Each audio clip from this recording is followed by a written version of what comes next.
Kwa nini tusifocus na theme ya kutatua matatizo kulikoni kuyakimbia matatizo? Kwa sababu tunavyoyakimbia matatizo, yale matatizo yanazidi kujizalisha. Yaani kama ni kidonda kinazidi kuoza. Umeona? Tofauti na kama tungeamua kukitibu hicho kidonda tangia mwanzo kilipoanza. So tusiwe watu ambao tunakimbia problems. Tuwe ni watu ambao tuna solve problems, and sometimes problems zikija kwenye maisha yetu isiwe zana ya kwamba matatizo yanakuja ni shetani anayaleta na nini na nini. No, so kila matatizo ni tuweze kumsingizia na ndiye mwamba shetani. Matatizo mengine we have to solve it, kwa sababu yanakuja katika namna nyingi, maybe ya kutuweka si tuwe strong, kwa sababu mtu ukisha solve a problem fulani manake you became strong. Yani ni sawa na wewe sasa hivi upewe game au ukiwa unacheza game, unavovuka level fulani you celebrate umeenda level fulani na unaanza kucheza level inayofuata. Manake usipoweza kucheza ile level ya kwanza huwezi enda level ya pili. Kwa hata kwenye maisha ni hivyo hivyo.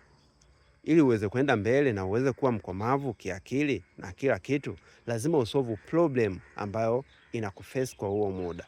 Kwa mfano if ni relationship problems, you have to solve it. Kwa mfano ni relationship problems, maybe umeachwa kwa sababu huna pesa, lazima utatakiwa kusolve. Hilo ni problem unatakiwa kusolve. You have to look namna gani unaweza ukatengeneza pesa, namna gani unaweza ukajikwamua kutoka kwenye issue za kipesa.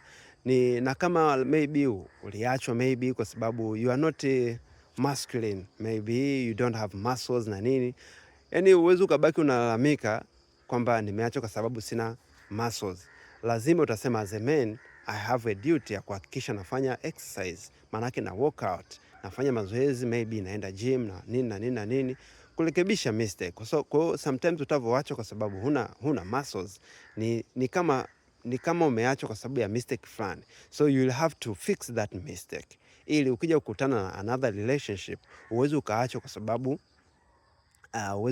sababu huna nini, hauna muscles. Kwa hiyo ni kweli kuna vitu vingine uwezi ukaviavoid, kuna vitu vingine uwezi ukaviavoid. Sasa vitu ambavyo uwezi ukaviavoid, lakini focus kwenye vitu ambavyo unaweza ukaviavoid. Kwa mfano kuachwa kwa sababu una hela, kuachwa kwa sababu you are not masculine, kuachwa kwa sababu you are not charming, you are not huko mchangamfu kwa watu ambao unakuwa nao.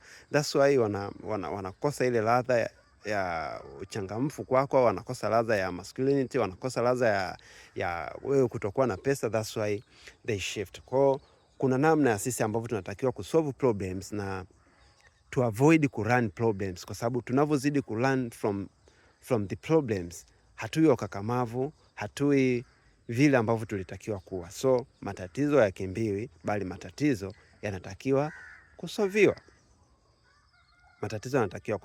So let's solve the problems in our society.